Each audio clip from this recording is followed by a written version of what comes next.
Wow,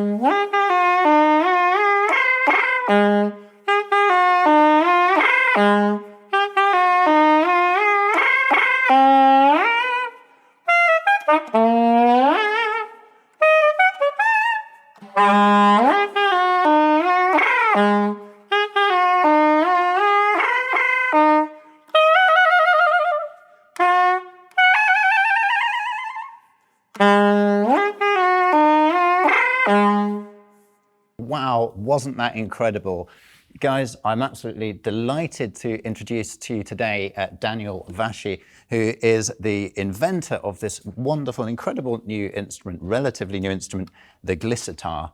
And we have featured this instrument in a very long video, which we'll link here. But in today's video, we really just want to utilize the fact that we have an expert here in the form of Dániel, who not only invented the instrument, but he's also a virtuoso player, and he's going to teach me a thing or two about this instrument. And we're going to sort of prove the point that actually a sax player like myself, once he's had a few guidance points, can actually get on with this instrument and learn it and have a whole heap of fun. So let's get cracking.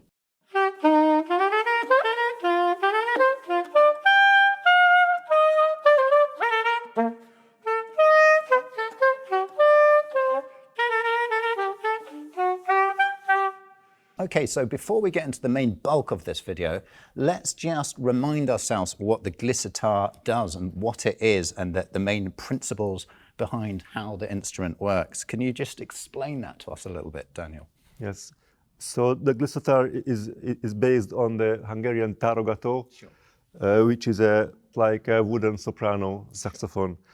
But instead of holes, it has a longitudinal slot on the body of the instrument, which is covered by a magnetic strap, sure. Which so magnetizes, yeah, and if you stretch it at the end, it becomes like a string, sure. So you can press it anywhere, and it seals up the tube upwards. Sure. And the idea being that you can just use your fingers like you can with a regular wind instrument and form the notes here by sealing the tube and thus making the necessary pitch. That's right, and it overblows an octave like a saxophone, and it has a short brass neck, so it can be played with a soprano saxophone mouthpiece.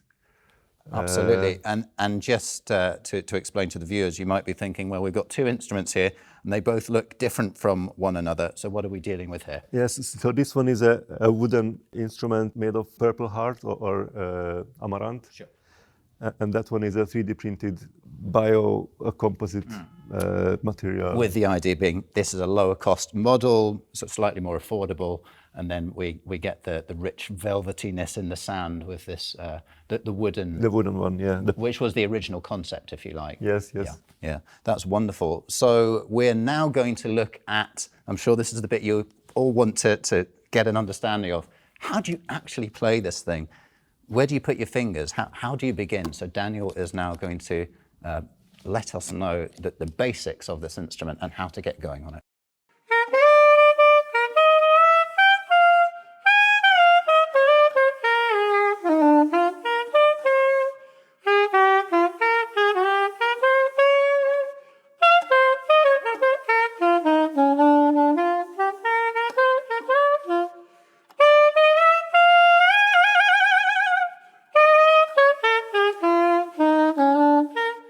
So you were saying to me, Dániel, before we started, that we need to have that reference point, because if you think of other continuous pitch instruments like the violin, for example, in that you don't, your reference point is you've got 4 strings there, that's your reference point. Then after that, it's find the intonation, and that is the beauty of playing a stringed instrument, that it's all about the intonation.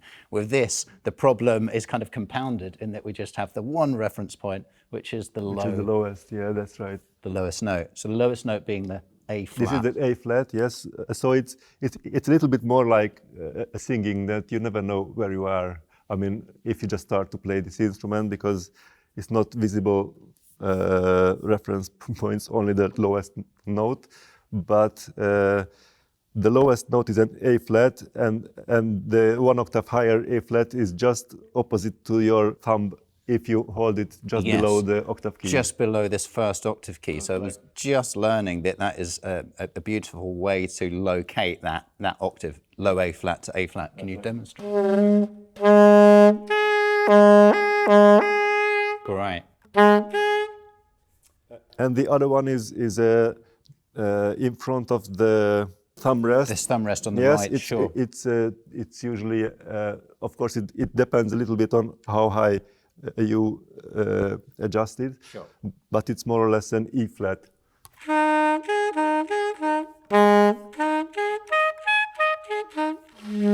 Brilliant. So that's your sort of reference points. And then beyond that, it's the notion that when we're putting our fingers down, we're not creating a sort of standard diatonic scales, but instead we're producing the chromatics. So 4 chromatic notes here on the left and then 4 on the right with a space of a minor third in between the two Yes, hands? yes. So if you play E flat, D, C sharp, C, Yeah. and then here F sharp, G, G sharp, A.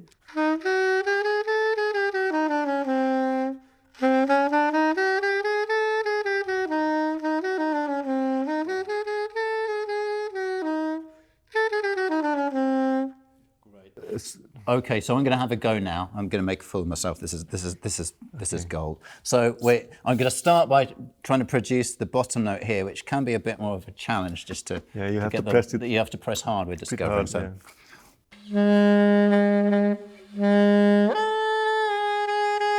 so just using your ear, you find the octave, and I Yes. find that that's nicely opposite the first octave.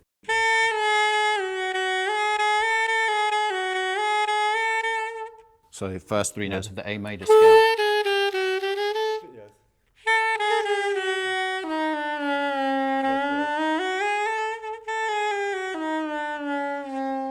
A saxophone player usually don't use the little finger to cover the hole, but open the F sharp. Sure, So sure. it's not an obvious movement. Yeah. To go down with the little finger. It's usually confusing at the beginning using your little. It's a different mentality, finger, yeah. isn't it? So we could carry on and work through this right now, but we're going to move to some more exciting, more advanced sounds by listening to the expert on my right here, Daniel, demonstrate some stuff. And then later on, I'm going to get into it a little bit more, and yeah, I'll put myself on the rack. We'll do a duet, but it's mainly going to feature this guy. I'm just going to do the backing stuff. But in the meantime, that was a really interesting introduction to it. And next we're going to look at some more interesting effects and just the pure possibilities that this wonderful instrument can produce.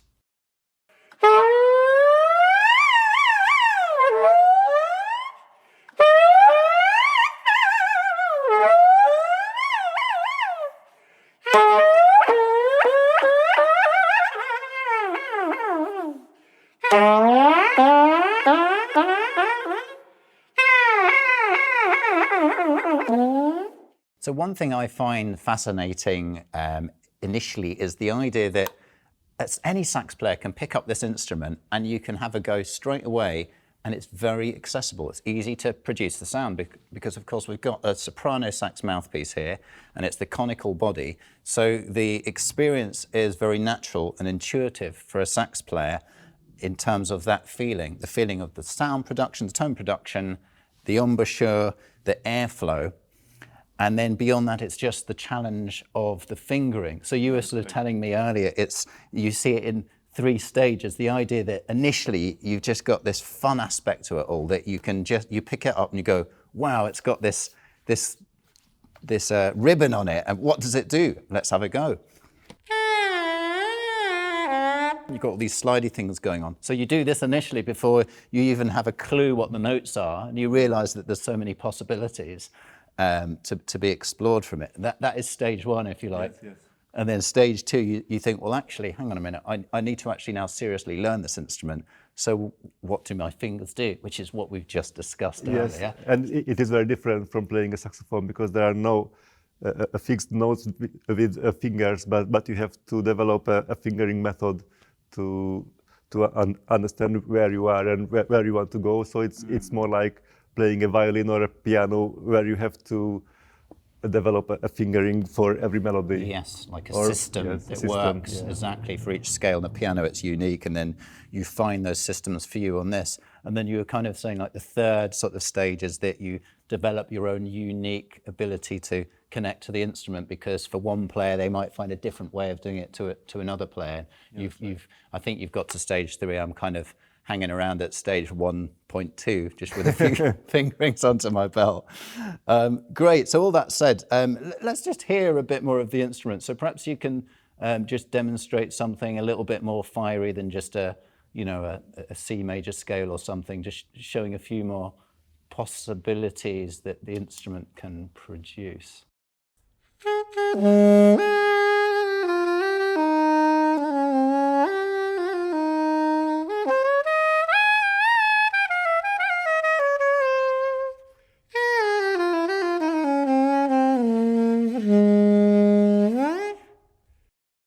That's great. Oh, it's so fluid. It's lovely hearing it played like that. And we've not mentioned the octave keys yet, yes. have we? But what role do they have? I mean, obviously, you're probably thinking, yeah, they take it up the octave, Jim. But can you explain at what point, which notes that they influence, where they come into to play? Yes, it is similar to the saxophones, which you might know that it has 2 octave holes as well, but it has an automatic mechanism which switch between the 2 holes. Sure. But in this case, it cannot be automated because there are no keys to drive it. So from around C to E, I use the lower octave key. Right. And then from F, I switch to the upper one. Brilliant. So it's more or less like playing with the right hand in the upper octave. I use the lower one, and playing with the left hand, I use the as a general rule of thumb. A general rule. I mean, it can work without it, but then you have to just work a lot harder. Like a saxophone, we don't actually need the octave key. The octave key just gives you that, exactly, that assistance. So it's the same principle there. That is absolutely fantastic.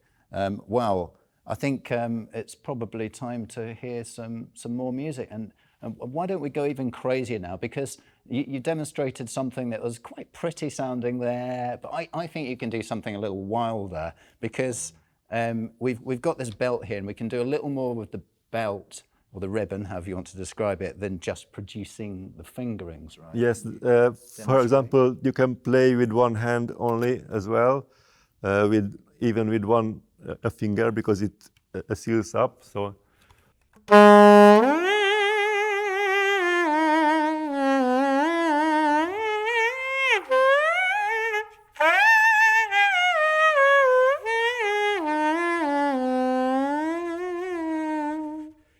Now you can pluck it like a string, and it will have a very strange sound.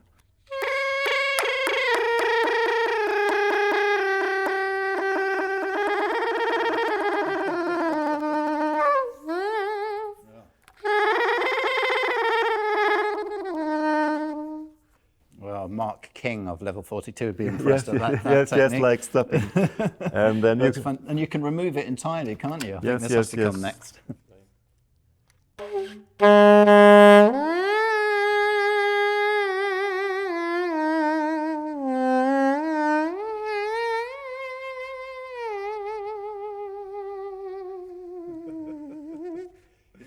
The idea of practicing your scales just doing the belt like this. Yes, you can do it. Can you imagine?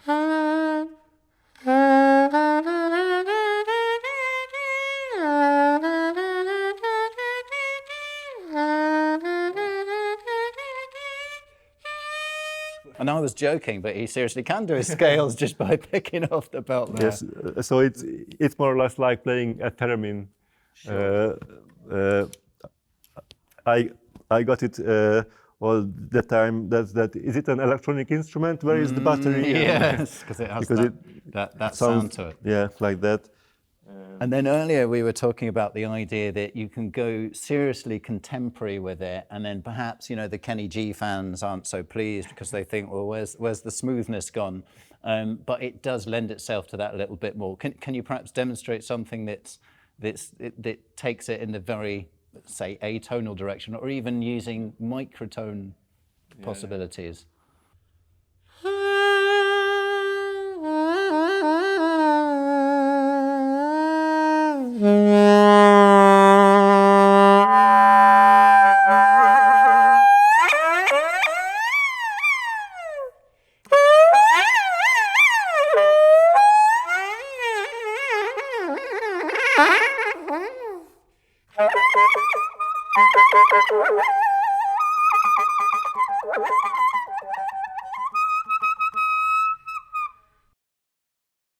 Absolutely. Well, I needed to just leave a little breath of fresh air after that to hear the applause, because I can hear it in the concert hall there, and sounding fabulous. Wonderful. Great. Well, I think next we're going to discuss really the possibilities of this instrument in terms of how it fits in with various genres and styles of music, because there's a lot going on with this beyond what we would have with a traditional wind instrument.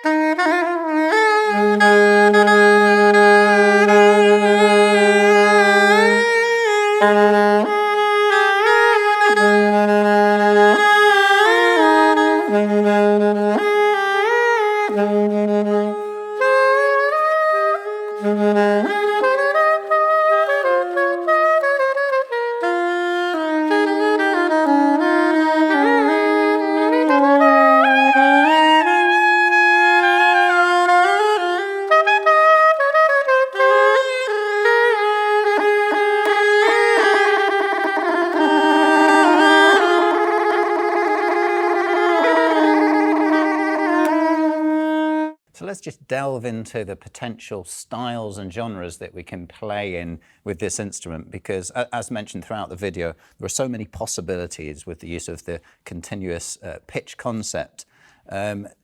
Initially, when I did the first video, I mentioned the kind of folk-based styles, but there's so much more to it than just that folky sound, which obviously is wonderful. Perhaps you can tell us about some of those styles that you think work, and then some of your own projects where you're operating in alternative styles, perhaps. Yes, I have a jazz trio with a piano, a synthesizer, and drums, with which we just produced a new album called Urobo. Its name is Glissonic Trio, obviously, and this is a kind of modern jazz trio. So it's it's more or less just modern jazz. Sure. And there are bands where I play more like verb music, influenced by Eastern classical and folk music as well. Certainly, the Eastern style music really comes to the forefront, doesn't it? When you hear just naturally what the instrument wants to do, it pulls you in that direction. That's right, and even there is a microtonal band called Decolonizer Mind Society, which is more or less like a groovy pop band, but playing in different microtonal scales. Yes, and you were telling me before, okay, it's very obvious you can do microtones on here, essentially splitting each semitone in half. But then you think, well, how do the other instruments in the band do it? But you were saying that the synthesizer. Yeah, the synthesizer has to tune. The octave is split into 8 notes rather than 12. 8 notes, or 9 notes, or 5 notes. Yeah, that's crazy. So I need to hear that stuff. It sounds absolutely fascinating. And the guitar player plays a fretless guitar, and the bass guitar player plays a fretless bass as well. And yes, there is easy to do with the fretless actually, there is a saxophone player, a tenor saxophone player, who has to develop very complex fingering to play these microtones, which is much harder than to play it on a Glissotar. Yes, that is the challenge right there, exactly. And just sort of thinking more in general and the development of this instrument, where you like to sort of see it in the future. I mean, from my own point of view, as mentioned earlier, I find that I can pick it up and very easily make the sounds. And I think just a little bit of application and learning the basics of the fingering, and you can pass off for a half decent tune. But then to get to that next level, like with all instruments with a certain degree of complexity, it takes dedication and study, and this would be no exception. But would you say that where you'd like to see this instrument in the future is that you would like it to appeal more widely to sax players, such that they can have a go? They've already got the technique established to be able to produce the air, and they and get going on this instrument. And you'd like to see it out there more and playing in different styles and genres potentially. Yes. I think it is capable of playing anything basically, even classical music as well.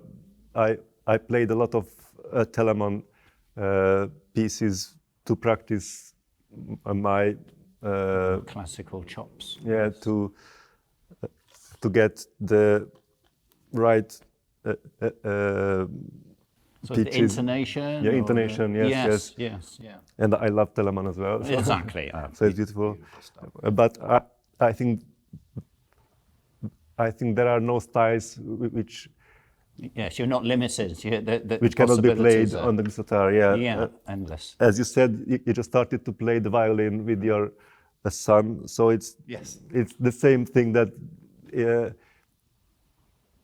if someone gives you a violin, you could say that what is this instrument? I can't play anything on it, but. Yes, using your musical ear and enthusiasm and a bit of dedication, you get going and you find your way. Yes. Yeah, so I'm hoping to hear more and more Glissotar players who can play better than me after 10 years. In the future. Yes, in the future. Yeah, no, that's a good ambition. I like it. Dániel, it's been really fascinating, and it's great to hear it played firsthand by you here. I've heard the recordings in the past, and they all sound wonderful. But to hear you playing here in the room has inspired me. I've had a lot of fun just doing this session with you. So thanks so much for coming down and joining us today here at Sax, and we'll have to do it again in the future. Maybe I'll be a better Glissotar player and I can offer a better duet with you.